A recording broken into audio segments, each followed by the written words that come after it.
Hello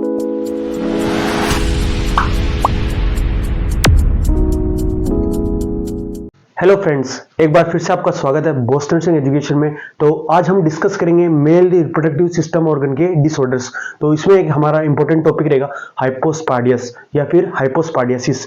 इस condition में क्या होता है, जो भी यूरिथ्रल ओपनिंग होती है वो एबनॉर्मल प्लेस के ऊपर प्रेजेंट होगी। तो हम इसकी डेफिनेशन की बात करते हैं। It is a congenital defect. ये एक कंजेनाइटल डिफेक्ट है। जब बच्चे का जन्म होगा तो उसके साथ में ये डिफेक्ट प्रेजेंट होगा।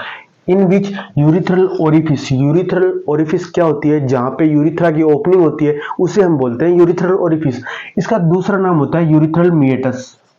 यूरिथ्रल मिएटस हम बोल सकते हैं या फिर ओरिफिस हम बोल सकते हैं।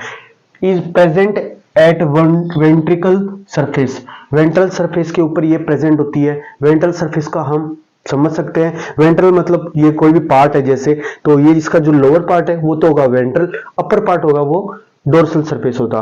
तो हाइपो से भी हम समझ सकते हैं, हाइपो का मतलब डाउनवर्ड। तो present at the ventral surface of the penis, इसका मतलब क्या हुआ, जो भी यूरिथ्रल ओरिफिस था वो कहां पे प्रेजेंट होगा, पेनिस के लोअर सरफेस के ऊपर या फिर वेंट्रल सरफेस के ऊपर प्रेजेंट होता है। तो हमने इसकी डेफिनेशन की बात की। ये एक ऐसा कंजेनाइटल डिफेक्ट है जिसके अंदर यूरिथ्रल ओरिफिस या फिर मिएटस कहां पे प्रेजेंट होगा, पेनिस के वेंट्रल सरफेस के ऊपर या फिर डाउनवर्ड प्रेजेंट होता है।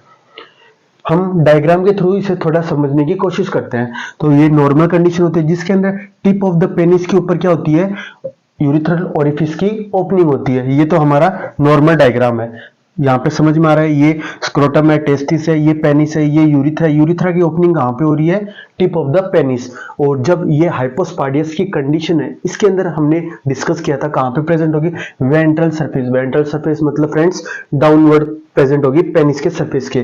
तो हाइपोस्पाडियस की कंडीशन का डायग्राम देखना एक बार। ये कहाँ पे प्रेजेंट है, ये हमारा स्क्रोटम है, टेस्टिस है। ये जो यूरिथ्रा है इसकी ओपनिंग कहाँ पे प्रेजेंट हो रही है, ये जो टिप ऑफ द पेनिस है इससे पहले प्रेजेंट हो रही है, डाउनवर्ड प्रेजेंट हो रही है। इसी कंडीशन को हम बोलते हैं हाइपोस्पाडियस की कंडीशन। ये तो था हाइपोस्पाडियस की कंडीशन। अगर ये कंडीशन सीवियर में प्रेजेंट है तो ये कौन सी सीवियर कंडीशन हम देखते हैं डायग्राम के थ्रू। इसके अंदर क्या होगा, यहाँ पे तो प्रेजेंट था जस्ट टिप के पीछे के साइड में, और जो सीवियर कंडीशन होती है हाइपोस्पाडियस की, यहाँ पे कहाँ पे प्रेजेंट होगा, स्क्रोटम से। जब भी जो मतलब ये स्क्रोटम है, यहाँ से पेनिस कनेक्टेड है, तो यहाँ पे ये प्रेजेंट होता है ओरिफिस। इसी को हम बोलेंगे सीवियर कंडीशन होती है हाइपोस्पाडियस की। तो हमने डायग्राम देखा, ये तो नॉर्मल कंडीशन थी। यहाँ पे हाइपोस्पाडियस था जहां पे क्या था, टिप के पीछे की साइड में ये यूरिथ्रा की ओपनिंग हो रही है, डायग्राम से समझ सकते हो आप। दूसरा क्या था, सीवियर कंडीशन, जहां पे क्या है, बहुत कम यूरिथ्रा का जो लेंथ है, और ये कहां पे प्रेजेंट हो रहा है, स्क्रोटम के जस्ट थोड़ा आगे की साइड में, या फिर हम बोल सकते हैं पेनिस जहां से स्टार्ट हो रहा है उसी के वहीं पे उसके सरफेस के ऊपर ये प्रेजेंट हो रहा है। अब हम डिस्कस करते हैं इसके टाइप्स कौन कौन से होते हैं। ये 3 टाइप्स में डिवाइड है। ये तो होता है first degree hypospadias, second degree hypospadias and third degree hypospadias. अब फर्स्ट डिग्री से हम समझ सकते हैं ये थोड़ी नॉर्मल कंडीशन होती है, जिसके अंदर ये वाली नॉर्मल कंडीशन हम समझ सकते हैं। ये जो पेनिस था इसके टिप के जस्ट पीछे की साइड में अगर ये प्रेजेंट होगा तो उसे हम बोल सकते हैं फर्स्ट डिग्री हाइपोस्पाडियसिस। सेकेंड है सेकेंड डिग्री हाइपोस्पाडियस। सेकेंड डिग्री हाइपोस्पाडियस मतलब क्या है, ये जो नॉर्मल कंडीशन थी उससे थोड़ा क्या होगा, सीवियर कंडीशन में प्रेजेंट होगा। जैसे ये वाली कंडीशन है, इसके अंदर कहां पे प्रेजेंट था, स्क्रोटम की जस्ट आगे की साइड में ये ओपनिंग प्रेजेंट होती है, इसको हम बोलेंगे सेकेंड डिग्री।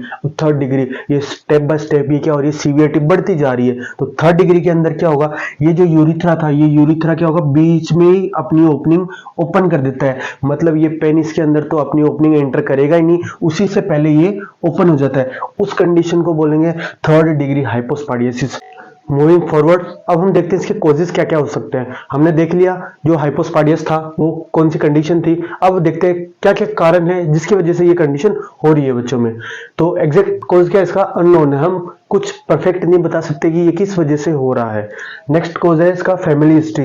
फैमिली हिस्ट्री से हम समझ सकते हैं ये इनहेरिटेड भी हो सकता है, जैसे कि किसी भी पेरेंट्स के अंदर, जैसे पापा के अंदर प्रेजेंट है उसके बच्चे के, उसमें हो सकता है, या फिर उसके दादा के अंदर प्रेजेंट था पहले से। तो ये क्या है, एक हिस्ट्री के कॉजेस हो सकते हैं, कुछ रिस्क फैक्टर्स हैं जिसकी वजह से भी ये हाइपोस्पाइडिस हो सकता है। एबनॉर्मल इन हॉर्मोन्स, हॉर्मोन्स के अंदर जो एबनॉर्मलिटी आ जाती है जब फिटल का डेवलपमेंट होता है, एम्ब्रियो का डेवलपमेंट होता है, जब यूरिथ्रल ओपनिंग का फॉर्मेशन हो रहा होता है, उस टाइम पे जब हॉर्मोन्स के अंदर कुछ भी चेंजेस होते हैं या फिर एबनॉर्मलिटी आती है, उस वजह से क्या हो सकता है, ये हाइपोस्पाइडिस की कंडीशन जनरेट हो सकती है। Next, women of advance age, advance age से हम समझ सकते हैं जैसे कि वुमेन है जो लेट डिलीवरी कर रही है, जैसे कि after 35 year of age, 40 year of age पे ये प्रेग्नेंट हो रही है वुमेन, उसमें क्या होता है, बहुत सारे कॉम्प्लिकेशंस होते हैं, बहुत सारे ऐसे कंजेनाइटल डिफेक्ट्स है, वो क्या होते हैं, बच्चों में होने के बहुत ज्यादा चांसेस हो सकते हैं। Next, IVF, in vitro fertilisation. In vitro fertilisation क्या होता है, ये एक लैब में किया जाता है, जिसकी वजह से जो इन विट्रो फर्टिलाइजेशन एक टेक्निक, लेबोरेटरी टेक्निक है, जिसके अंदर किसी भी वुमेन को अगर प्रेगनेंसी वो कंसीव नहीं हो पा रही, तो आर्टिफिशियली या फिर लेबोरेटरी के अंदर ये कंडीशन होती है, जिसके अंदर क्या होता है, बहुत सारे कॉम्प्लिकेशन होने के चांसेस होते हैं। तो ये सारे हमने कोर्स देखे, ये सारे रिस्क फैक्टर्स के, आईवीएफ है, वुमेन एडवांस एज में है, और पेरेंट्स से इनहेरिटेड हो चुकी है, ये सारे क्या इसके कोज है। अब हम आगे देखते हैं इसके क्या क्या साइन सिम्टम्स आएंगे। हमने देख लिया ये कंजेनिटल डिजीज है जिसके अंदर क्या था, एबनॉर्मल ओपनिंग प्रेजेंट थी, उस एबनॉर्मल ओपनिंग की वजह से क्या क्या साइन सिम्टम्स बच्चे के अंदर शो होंगे। तो सबसे पहले साइन सिम्टम्स क्या था, abnormal urine voiding. Urine voiding क्या होता है, जो यूरिन पास करता है वो एबनॉर्मल कंडीशन होगी, जैसे टिप ऑफ पेनिस पे अगर प्रेजेंट होगी तो नॉर्मल यूरिन वो पास कर सकता है। अबनॉर्मल है जैसे उसकी ओपनिंग, तो क्या होगा, अबनॉर्मल वॉइडिंग होगी, या फिर अबनॉर्मल स्ट्रीम। स्ट्रीम क्या होती है, जैसे एक फ्रीक्वेंसी होती है ना, यहाँ से यूरिन स्टार्ट होता है, ऐसे जाके गिरता है, ये एक प्रोजेक्टाइल मोशन में, या फिर हम बोल सकते हैं एक धार होती है यूरिन की, वो क्या होगी, अबनॉर्मल होगी, एक प्रॉपर वे में वो यूरिन पास आउट नहीं कर सकता। ये हो गया abnormal voiding and abnormal stream of urine. Next है फर्टिलिटी प्रॉब्लम्स। फर्टिलिटी प्रॉब्लम से हम समझ सकते हैं जैसे यूरिथ्रा के अंदर से स्पर्म भी पास आउट होता है मेल में, और यूरिन और स्पर्म दोनों एक ही ओपनिंग के थ्रू पास होते हैं, तो उसकी जो ओपनिंग है वो क्या है, अबनॉर्मल प्लेस पे प्रेजेंट है, तो उसकी वजह से वो क्या करेगा, किसी भी फीमेल को प्रेग्नेंट नहीं कर पाएगा, या फिर सेक्सुअल डिसफंक्शन हो सकती है। इस वजह से ये क्या है, फर्टिलिटी प्रॉब्लम्स उसमें प्रेजेंट होती है। नेक्स्ट क्या है, साइकोलॉजिकल प्रॉब्लम्स। साइकोलॉजिकल प्रॉब्लम्स क्यों होंगे, जैसे जैसे बच्चे की एज बढ़ेगी तो उसके जो पीयर ग्रुप्स है, उसके साथ ही जो और भी लड़के हैं, मेनली फीमेल, मेल्स में ये होता है, तो और भी लड़के को वो देखेगा तो उससे क्या करेंगे, वो सारी चिढ़ाएंगे, तो उस वजह से क्या होती है, साइकोलॉजिकल प्रॉब्लम्स, जैसे बच्चा डिप्रेशन में जा सकता है, उसको एंजाइटी होगी, वो क्या करेगा, ऐसे अजीब सा उसके अंदर बिहेवियर चेंजेस हो सकते हैं कि और बच्चे नॉर्मल है और मेरे अंदर ये ऐसे डिफेक्ट है, तो उसको थोड़ी शेनेस भी होगी। ये सारे साइकोलॉजिकल प्रॉब्लम्स हो सकते हैं। नेक्स्ट, सेक्सुअल डिसफंक्शन हमने देख लिया था।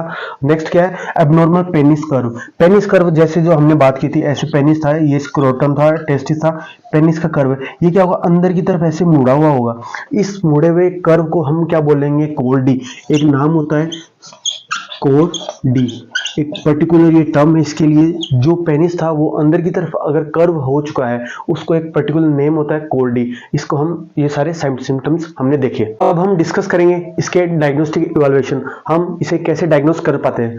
तो सबसे पहले डायग्नोसिस है हिस्ट्री कलेक्शन। हम हिस्ट्री कलेक्ट करेंगे बच्चे से तो हम नहीं कर सकते, तो उसके पेरेंट्स है उनसे हम हिस्ट्री कलेक्ट करेंगे कि ये डिजीज कंडीशन बच्चे के जन्म होते ही प्रेजेंट थी क्या, और ये कुछ और दिक्कत तो नहीं है ना, तो ये हाइपोस्पाइडिसिस की कंडीशन क्या है। नेक्स्ट क्या है, फिजिकल एग्जामिनेशन। फिजिकल एग्जामिनेशन से जो नर्स होती है वो क्या करेगी, एग्जामिन करेगी कि ये हाइपोस्पाइडिसिस कौन सी डिग्री का कंडीशंस है, जो हमने टाइप की बात की थी, first degree, second degree and third degree. तो हम इससे क्या करेंगे, उसकी लोकेशन का फाइंड आउट कर लेंगे कि वो लोकेशन कहाँ पे प्रेजेंट है, उसकी ओपनिंग कहाँ पे प्रेजेंट है। तो डायग्नोसिस के बाद में हम इसका क्या करेंगे, ट्रीटमेंट करेंगे, इसको हम मैनेज कैसे कर सकते हैं। तो इसका जो कोई भी मेडिकल मैनेजमेंट है वो नहीं है, हम कोई भी मेडिसिन वगैरह देके इस डिजीज को हम ट्रीट नहीं कर पाते। तो सीधी सी बात है, हमें सर्जरी परफॉर्म करनी होगी, रिकंस्ट्रक्टिव सर्जरी हम इसके लिए परफॉर्म करते हैं। उस सर्जरी का नाम होता है यूरिथ्रोप्लास्टी। यूरिथ्रोप्लास्टी का मतलब, यूरिथ्रो का मतलब यूरिथ्रा, प्लास्टी का मतलब उस चीज को रिपेयर करना किसी भी ग्राफ्ट की हेल्प से। तो यूरिथ्रोप्लास्टी के अंदर क्या होता है, बिफोर 18 मंथ्स की एज पे, या फिर हम बोल सकते हैं 16 to 18 मंथ की जो बच्चों की एज होगी, उस एज के ऊपर ये यूरिथ्रोप्लास्टी सर्जरी है वो हम परफॉर्म करेंगे। अब आपका एक सवाल होगा कि हम 18 मंथ से पहले इस सर्जरी को क्यों परफॉर्म करेंगे।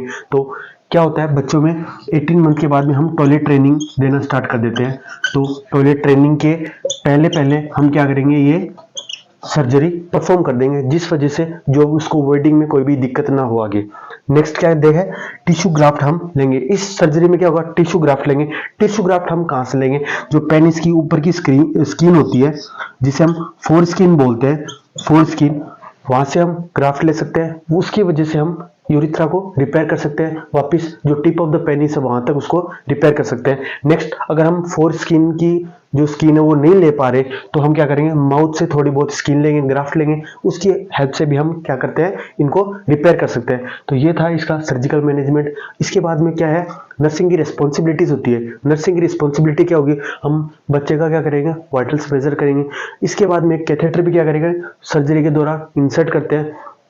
उस कैथेटर का हम क्या करेंगे, एग्जामिनेशन करेंगे, वो कैथेटर सही है या नहीं है, उसमें रेडनेस आई या नहीं आई, टिप ऑफ द पेनिस के ऊपर कोई इंफेक्शन की कंडीशन हो रही है नहीं हो रही, कोई अलग डिस्चार्ज तो नहीं है। अगर हम देखते हैं बच्चे के अंदर आफ्टर सर्जरी 1 आवर आफ्टर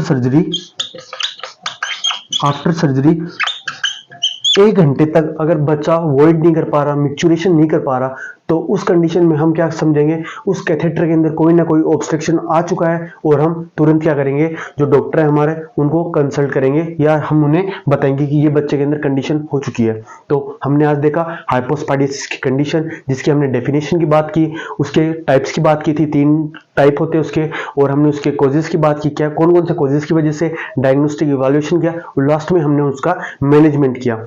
अगर आपको मेरा ये वीडियो अच्छा लगा तो लाइक करें, शेयर करें एंड सब्सक्राइब करें। अगर आपको कोई भी डाउट है तो कमेंट सेक्शन में आपका डाउट जरूर पूछें। Thank you.